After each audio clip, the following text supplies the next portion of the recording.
Hello everyone, ఈరోజు నేను చేయబోయే రెసిపీ మటన్లో దోసకాయ వేసి కూర వండుతున్నాను. అయితే దీంట్లో మనకి దోసకాయలు ఏంటంటే ఊరు దోసకాయలు అని దొరుకుతాయి. ఇవి అయితే బాగుంటాయి, కొన్ని రౌండ్గా ఉంటాయి కానీ ఇవి అయితే ఈ కర్రీకి బాగుంటాయి. ఓకే, ఇప్పుడు మనం ప్రాసెస్లోకి వెళ్దాము. అయితే ముందుగా మనం ఈ మటన్లో మనం ఏంటంటే పసుపు యాడ్ చేసుకోవాలి. నేను ఇక్కడ 1/2 kg మటన్ తీసుకున్నాను. తర్వాత దీంట్లో 1 స్పూను జింజర్ గార్లిక్ పేస్ట్, తర్వాత 1/2 స్పూను మనం కారం కూడా మనం పట్టించుకున్న కారం అయితే బాగుంటుంది. తర్వాత సాల్ట్, దానికి తగ్గట్టు సాల్ట్.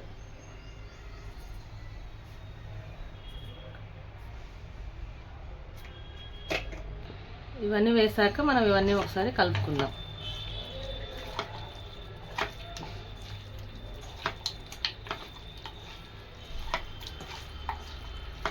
కలుపుకొని మనం ఇక్కడ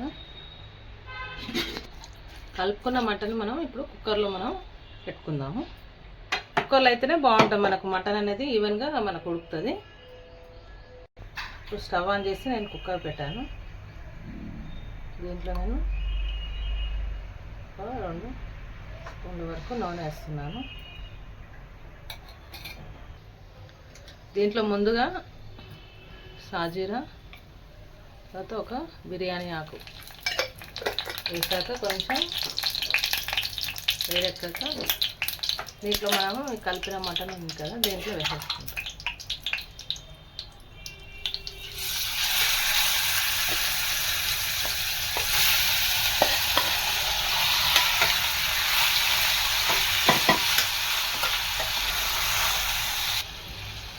నూనెలో కొంచెం సేపు మగ్గినాక మనం కుక్కర్ పెట్టుకుందాము. వాటర్ వేసుకొని కుక్కర్ పెట్టుకోవాలి. నాకు కొద్దిసేపు మనం మూత పెట్టుకుందాం. ఒక 5 minutes అయినాక మనం ఒకసారి చూసుకుంటే కొంచెం నూనె అనేది ఇట్లా తేలుతూ ఉంటుంది. ఇంకొక 2 minutes ఉంచాక మనం వాటర్ పోసుకుందాం. ఒక 2 minutes అయినాక మనం దీంట్లో కొంచెం పుదీనా యాడ్ చేసుకుందాం.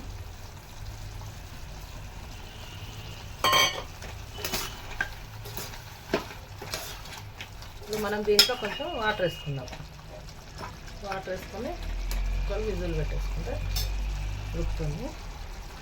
నూనె అనేది ఆయిల్ కొంచెం ఇట్లా తేలుతుంది కదా, ఇప్పుడు మనం కొంచెం ఆ ముక్కలను మునిగేంత వరకు వాటర్ పోసుకోవాలి. ఇట్లా కలుపుకొని మూత పెట్టుకుందాం.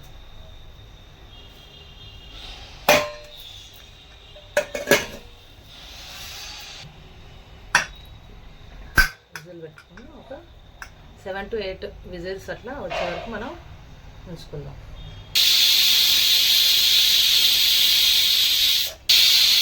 మనకు లాస్ట్ విజిల్ వచ్చింది, మనం ఇప్పుడు బంద్ చేసుకున్నప్పుడు ఇప్పుడు మనం విజిల్ ఇప్పుడు ఒకసారి మూత ఓపెన్ చేసి చూద్దాము.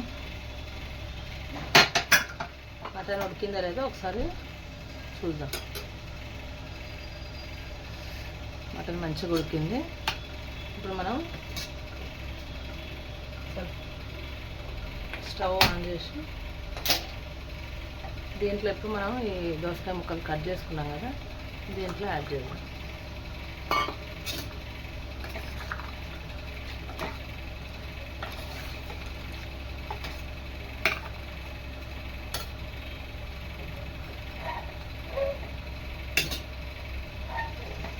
ఇప్పుడు మనం దీంట్లోనే మనం మసాలా కూడా యాడ్ చేసుకుంటే ధనియా పౌడరు 1 స్పూను, తర్వాత లవంగా, ఇలాచి, దాల్చిన చెక్క మసాలా పౌడర్ ఉంటుంది కదా, గరం మసాలా, అది కూడా 1 స్పూన్, 1/2 స్పూన్ వేసుకుంటే దొరుకుతుంది. ఇప్పుడు మనం వీటన్నింటిని కలుపుకొని మళ్ళీ ఒక విజిల్ పెట్టుకుందాం. అంటే దోసకాయ ముక్కలు విజిల్లు రాకముందే బంద్ చేసుకోవాలి, ఎందుకంటే కొంచెం మెత్తగా అయిపోతే మళ్ళీ అంత బాగోదు. కానీ మనం ఇప్పుడు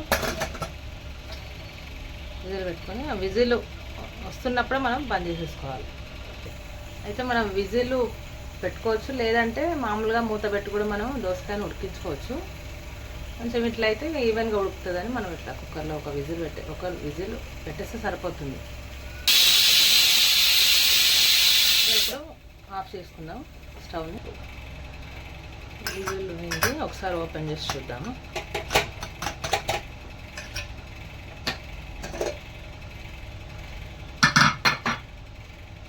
దోసకాయ కూడా బాగా ఉడికింది.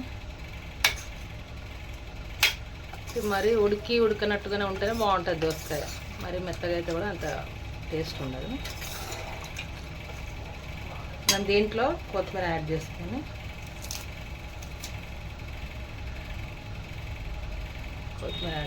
సర్వ్ చేసుకున్నాము. అంతేనండి, మటన్ దోసకాయ రెడీ అయింది.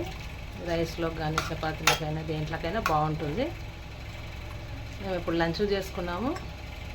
రైస్తో తింటే చాలా బాగుంటుంది. ఇప్పుడు అంతేనండి, మటన్ దోసకాయ ఒకసారి ట్రై చేయండి అందరూ. Thank you.